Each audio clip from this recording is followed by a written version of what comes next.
Hey, all you rebels out there, welcome to another episode of Cracked Dice Gaming. With you, you have old Captain Shekaka, and with me, I have. Crankin Chewy. What's up, brother? How's it going? Hey, what's up, brother? Thank Yeah, you, brother. what's up, brother? Hey, Zach? we got some deck tech videos for you, or Oh, yeah. yeah, some deck tech going on here, some cheap deck tech, budget deck tech. If you got a hole in your pocket, or if you're maybe a college student, maybe you're a dad that Just has a like me. couple kids and you're trying to build like 3 or 4 decks, and you just can't afford, $1,500 for three That is true. decks. This is going to be your video. So, hey, stay tuned. Check out these decks. I think they'll be a lot of fun. They'll give you some really competitive play in your local. Oh, yeah. Wanna, Kick two, it off here, Crankin. yeah. So, two things real quick before we get started here. I'll keep this nice, short, sweet. The decks take some piloting skill. Let's say you build XYZ deck, okay? Don't expect to take it immediately to your local and just start smashing with it, okay?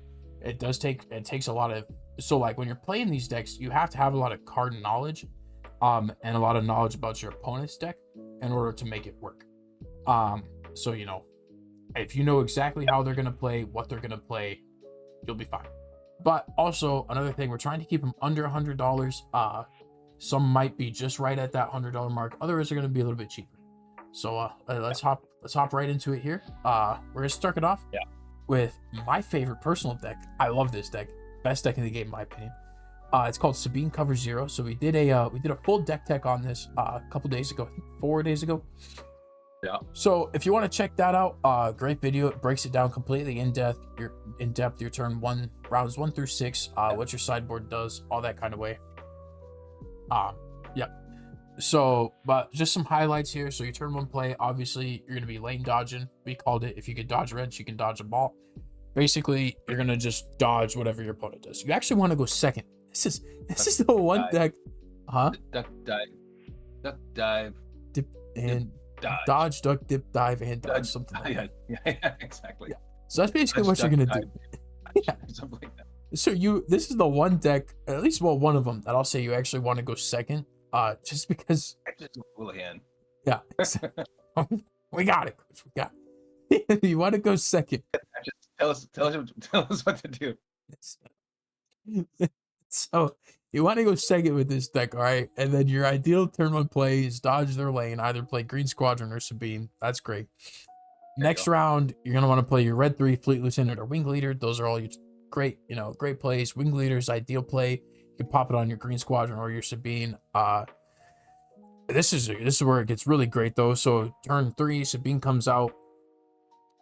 Your Green Squadron A-Wing, you're gonna be playing Aggression. It's a great card here. You're gonna be able to reset that A-Wing, swing for basically 10 with the A-Wing if you got a Wing Leader out. I mean, that's basically half their base just done right there. Like, it's pretty crazy. I mean, and then especially you're gonna be able to deal 4 damage to one of their guys as well, or draw a card, or defeat 2 upgrades. Whatever you want to do. But then bombing runs are great. Turn 5 play basically wipes their board.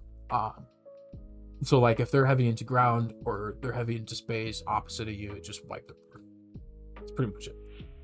Yeah, you're hoping they're drawing like a whole bunch of ground. You're still in space or something like that. That's a great thing about this deck. Is it's got a lot of ships. Oh, it's got a ton of ships. You can go either side or go both sides. Yeah, but you can pretty much fight both, but you don't fight both lanes, but you can pick or choose which lane you want to go to because it's so diverse. Your sideboard, Mace Windu's in the sideboard. You absolutely do not need Mace Windu. He's literally just in there as a beat stick, just because he's a good red card. I mean, there's not a ton of red cards when you're playing double red Sabine, in all honesty. So he's kind of just in there as a big beat stick. If you don't need him. I don't play him. He's just in there. When are you gonna put Zeb in their patches? That's what I'm wondering. Zeb's not bad. Okay, look, Zeb is strictly for the mirror match. Okay, Zeb's great for the mirror match. All right, here's why. Okay, you're gonna be able to use your Zeb. All right, he's gonna kill a unit and then he's gonna kill another unit. Probably live. Okay, you're killing 2 units for the price of 1 because of his ability. When he completes an attack, if the unit's defeated, you deal 4 damage to defend. Great ability. That's the sole reason he's in there. Power failure is your Chirrut counter. Infiltrator skills like a Chewbacca / Chirrut counter. Force throw is great against like Krennic, Iden, all those guys. Get rid of their big ships. Makes sense. Yep. So moving on, deck breakdown we will have right here. So that's kind of your deck cost breakdown. And then moving on, you want to talk to us about some Boba Boba Fett here? No, Boba Fett? Absolutely, Patches. Hey, let's talk about Fear the Fett. Fear the Fett. Oh, yeah. This deck's gonna be called. Good old Fear the Fett. So hey, lots of good turn one plays here. You got the Greedo, you got the we're playing double yellow with Bobo here. Got the ISB agent, that kind of way. The big cards here are going to be your cell block guard to, especially against a Sabine deck, to kind of stop her momentum. Just get a Sentinel out there. Even the I think one of the most underplayed cards and one of the most powerful cards yet is the Viper Probe Droid, because just hand knowledge can be really powerful. Depending on, but one of the best cards in this deck, I would say, and you don't ever really see anybody play it, is the Cantina Bouncer. This card's so cringe. It's so cringe. It's a 5-cost card, and when it drops, you can bounce. You may return any non-leader unit, so anything like they play a Vader, you can bounce it back. I mean, it's just so for 5 costs. You might not want to bounce a Vader because it is to play it again and get another. Yeah, he'll just play it again. Yeah. But I'm just saying, like, depending on what you're at, and like if he's gonna kill you next round, but you could kill him, and you just could bounce that Vader. Because Vader can't attack. He can only attack one of your units, right? Depending on situation, of course. But then probably really the powerhouse in this deck, obviously, is going to be the Slave One. Yep. You might know it as Pet Spire Spray. Here we go again. But let's be honest, it's called Slave. Hey, every time, I'm just telling you, it's the Slave One. It is the Slave One. Watch any of the movies. What do they call it? They don't call it the Pet Spire Spray. It ain't no Pet Spire Spray. It's called Slave One. All right. So anyway, that's the best. But of course, the champion of the deck. I mean, I'd say the hero of the deck is the Slave One. The champion, obviously, in this deck is going to be the most expensive card in the deck.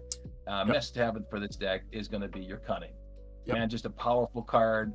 You can do a lot of stuff with the Cunning, especially against like a Sabine deck. You're really trying to, the biggest thing on that Cunning is trying to get that +4 on one of your guys, be able to really smash their base, get up on damage. So it feels bad when they're doing Sabine's action and damaging both bases.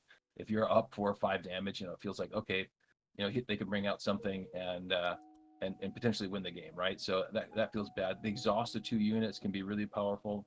I think that's kind of a big play for you right there. If you can exhaust Sabine, exhaust maybe something she's got. Exhaust their Green Squadron that has 2 experience tokens. Yeah, exactly. Yeah. I mean, that's just take away 10 damage. Yeah, it's great. Yeah, that's a great 5 damage. Play. There we go. Yeah. Well, depending on what she's got going on there, right? Yeah. Anyway, so lots of great stuff in this deck. I think this is a competitive deck. It's probably not maybe the most competitive deck that we're going to be showing you tonight, but it's a lot of fun.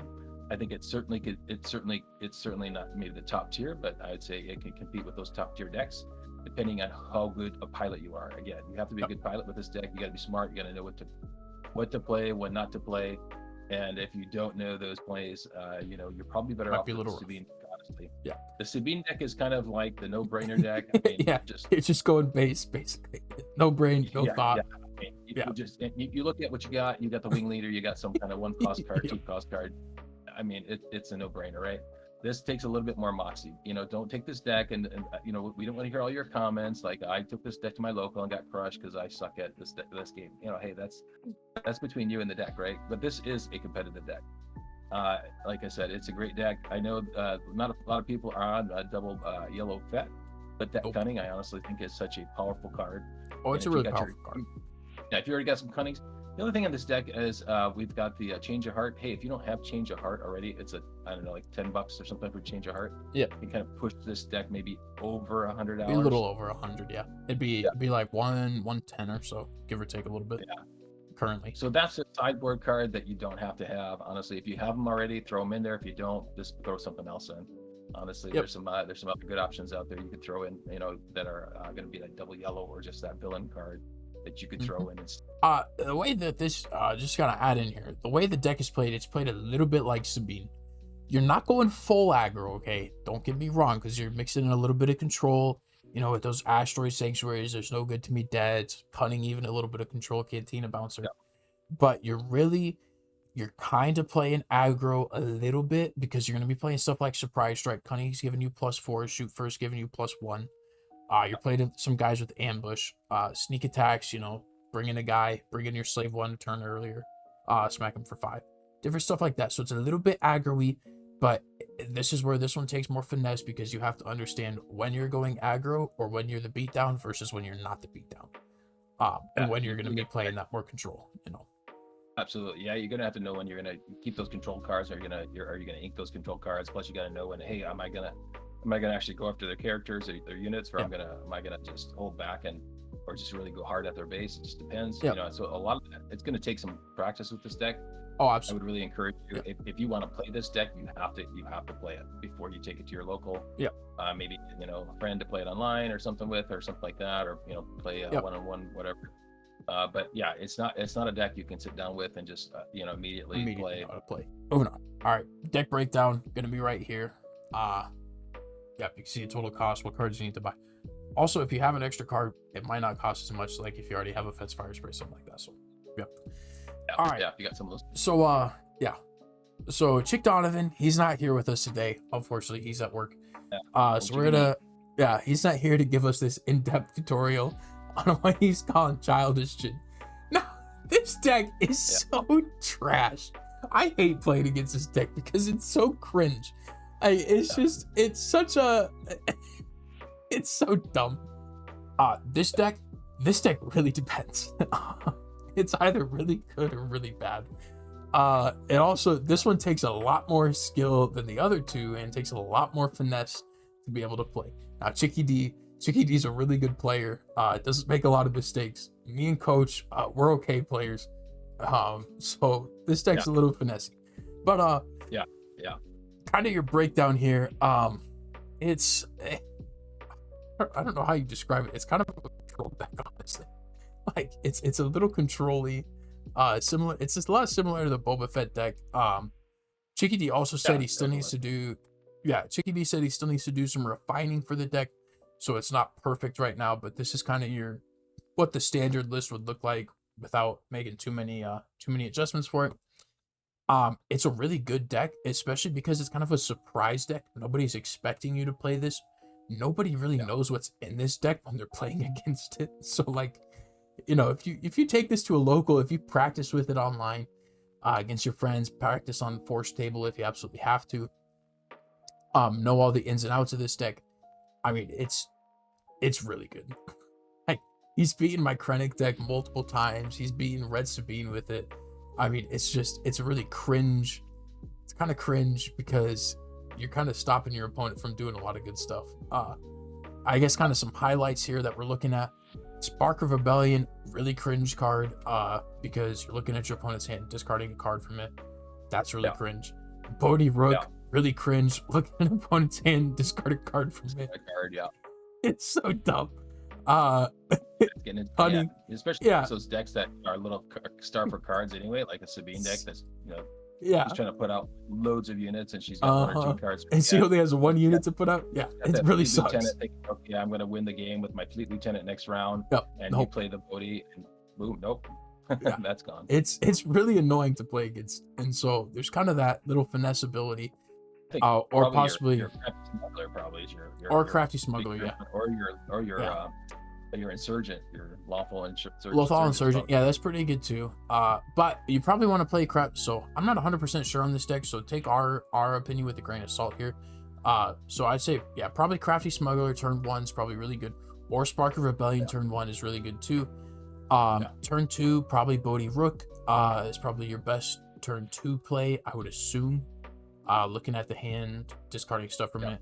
Then turn 3 you're gonna be playing your Cunning. Turn 4, probably that Cantina Bouncer. Turn 3 you're playing, or you're playing your Cunning. You said turn 3.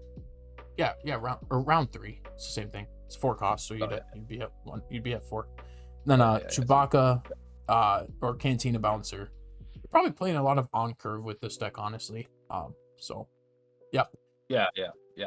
really looking to hold on to those cards. Like if you get a, I'd say if you get a Cunning in your hand round 1, you're holding on to that till you get to round. So you get those 4 resources, you can play that. I don't think you're not resourcing that card. You'll hold on to that Cunning. That's one of your most powerful cards there. Even the Leias, I'd hold on to Leias if you can, because it's amazing how, when I played against this deck, it's amazing how, it's amazing how good those Leias come in, where you can exhaust, their big stuff. So you kind of keep them from even against the Sabine deck, when she's got a couple of those experience tokens on something, and you can just exhaust it. He's usually taking the initiative. So Yep. you're really looking for that initiative to kind of yeah. So it's good. Like Also- the wheelies can come, that Katina bouncer again. Yeah, like Yep. old Crankin said, that's such a great card. Yep. Also, last thing, speaking on this deck, this is a questionable one. It's also trying to keep the deck cheap. The Ozatuk Liberator Gunship is a fantastic card, especially against Sabine. It does 3 damage, has 4 health. You're going to be hitting their Alliance X-Wing or their A-Wing, not dying, and you kill their ship. It's a fantastic card. Chicky D will stand on the throne that the Ozatuk is just as good as the Falcon, if not better. He loves it. But it's so it's not a bad card. I mean, it's a 3/4. You know, 4 for 4. Not a great value. I mean, a 3 cost would be better, but which be worth it. The ambush gives it. I mean, well, you're being able to kill a ship and then not die. So I mean, there's that. But that's kind of where a lot of that value comes from, is being able to live while attacking.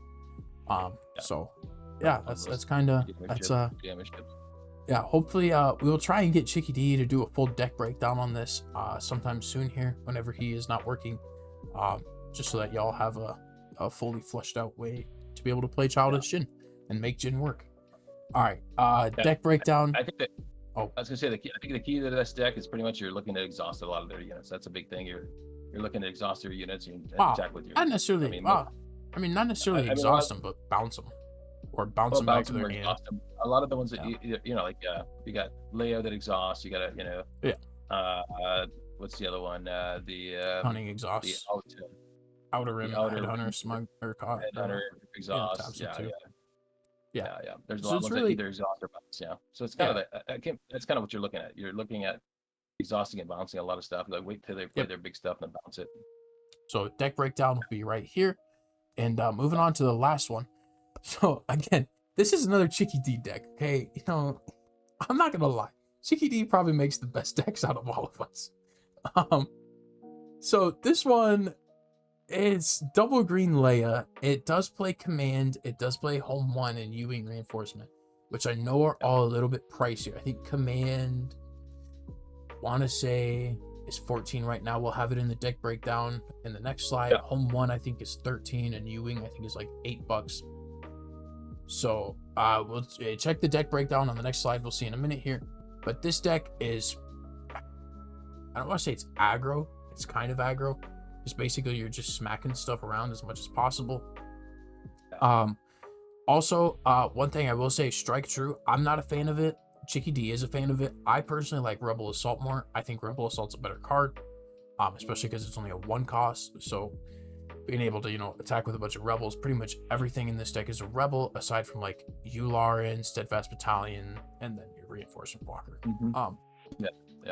So you're playing a lot of rebels. Get that Rebel Assault in there. Great card. Swap it in for Strike True. Personally, I would. That's just my opinion. Great deck. This one doesn't take as much finesse.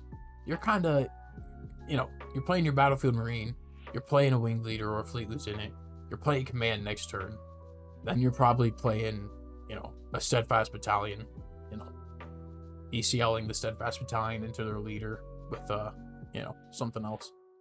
Then you're playing a U-wing, then you're playing home 1. I mean, it's fairly on curve. It's kind of a set line that you're taking, rather than, Boba or Jin, which take a little more finesse to play. So your inkables for this deck, okay? Let me go over inkables here, all right? So round 1, your inkables, you're wanting to play that Battlefield Marine round 1, obviously. So like your inkable, Rebel Pathfinder. Your Rebel Pathfinder is not really great round 1. Alliance X-Wing is not great. Attack Pattern Delta's okay, but that's more of like a late game card when you're just trying to blow out their base. So it's called a blowout card. So basically what it is it does so much damage, it just blows your opponent out of the water. Strike True. I would absolutely ink that one. I would ink that round 1 if I got that over some of these other cards. Yeah, but I would like a Steadfast or the Steadfast Battalion for sure. The ring. You're keeping Wing that. Leader. You're keeping that. You never ink. I keep all those in my head. Yeah, the only reason you never ink your Steadfast Battalion is because of the Boba Fett matchup, and because of even the Krennic matchup, the Mirror Match Leia matchup, even a Sabine matchup, you can get it out, and you don't have to necessarily have your leader out to kill Sabine. Steadfast Battalion is just great. It literally one-shots almost all the leaders in the game, aside from a couple, or gets them really close to death. And so you're ECLing that out. You want to keep that every round. No way am I ever resourcing that. It's too good to resource. What about your walker, reinforcement walker? You're gonna ink that? You only get 2 in your deck. Depends. So this one depends, depending on what you're playing against. If you're playing against a late game control deck, yes, you keep it. But like if you're playing against a Sabine deck, you put it back, or put it into your resources, because you're not getting like again. I would resource. Boba Fett's questionable. Yeah, I would still probably resource it, but like, depending honestly, what you got. Yeah, it depends a lot on what you pulled turn 1. But like your home 1 and your reinforcement walker, your U-wing. If you're playing against Sabine, you're not getting to 7. You're not getting to 8. There's no way. So, And the thing is, against a Sabine deck, if it goes to 7 or 8, you've probably won the game at that point, so you don't really need them. I mean, yeah, exactly. So, yeah, that's kind of so. Deck cost breakdown. I think this one is a little bit on the cheaper side compared to the other ones. And obviously, if you really want to make it cheap, you can take out home 1s or something like that, and make it still somewhat playable. The only thing you really need those commands. The U-wing reinforcement's really, really good. But like home 1, you could just swap in reinforcement walker for it. It's okay. So, yeah. Yeah. Put something else in there. Yeah, I don't know. So, would you put like what's the other big ship? I can't think of what it's called. The one that does the healing. No, it's blue. You can't play it. It's Redemption. Oh, the Redemption. That is blue. Yeah. But like, if you really need to, you could just swap out home 1s. You don't have to play those. You could just play reinforcement walkers. We just play. What is the what's the one that does the 2 healing? Green ship that does 2 healing. Can't think of it. Yeah, consortium. You can throw that in there instead. Yeah, you could. I think it's something. Walker and 2 consortiums. Yep. So, yeah, that's a Leia deck. Cost breakdowns right here. For those of you who care about that. So yeah, that's I would say this deck is more A tier. It's not S tier, I don't think. Can it beat S tier decks? Yes. It's questionable though. It's not gonna win every time. Again, this one doesn't take as much finesse. I would say the Sabine deck is absolutely S tier. I would say Boba Fett is probably beat at A tier. Jin, depending on how good of a player you are, is probably about B+ to A tier. And Leia, I'd say, is A tier. So got an S tier deck, maybe 2 A tier decks and 1 B tier deck. So yeah, and you find it. I say if you're looking for the surprise deck and you really want to, you really do like finicky finesse decks and that just something unique, different. I'd play the Jin. Give that a shot. It's honestly a very powerful deck. It can be S tier decks all day long. Yep. If you know how to play it. I think that's it. Leia, again, it can come in. It can be S tier decks too, but I think it's A tier. Yeah. I mean, you can do it really good with your local. Again, the Boba Fett deck, feel the same way about it. I'd say it's comparable to the Leia deck. Again, you can take it to your locals and do really well if you know what to play. You know how to play against decks. Some of these decks, I just think like you just have to have a good pilot. If you have a good pilot, they'll do well with these decks. Yep. If you're a beginner, then you want to definitely go either for the Leia deck, maybe if you just don't want to play Sabine. Otherwise, no, play Sabine. If you're a new player, play the Sabine deck. Do not play any of the other decks. Play Sabine. Sabine is the easiest. If you don't have any of the Sabine cards, like you just don't have anything, and you pretty much have the whole Leia deck built already for whatever reason. Okay, but if you look, time out, coach, time out. If you're a brand new player, you don't have any cards. Just buy the Sabine deck. Do not buy any of the other decks. The Sabine deck is the go-to deck right now. Oh, it is so good. I'm just saying, you went to it's so like a brand broken. new player, like you went to a couple of sealed events, right? And you got some cards, and for whatever reason, you got mostly green cards, and you've got like everything. You got like 2 or 3 home 1s or something goofy like that. Then obviously play the Leia. Come on, you can throw come something on, come on. Yeah, 100%. What are we doing? Yeah. All right, so that's the ending of the tier list there. Or not the tier list, but the cheap decks tier list, I guess, kind of what you want to call it. Cheap decks. Oh yeah. So the patches decks, the patches of Houlihan decks. Patches of Houlihan decks. Yeah, exactly. All right, take us out of here, coach. All right, hey, this has been another episode of Cracked Dice Gaming. We just appreciate you tuning in. Would you hit that like and subscribe? And don't forget to keep your blaster in your holster. Also, the CDG giveaway winner will be announced soon. As soon as we get Chicky D, we'll announce that. So stay tuned for that. All right. Yeah. See you guys later.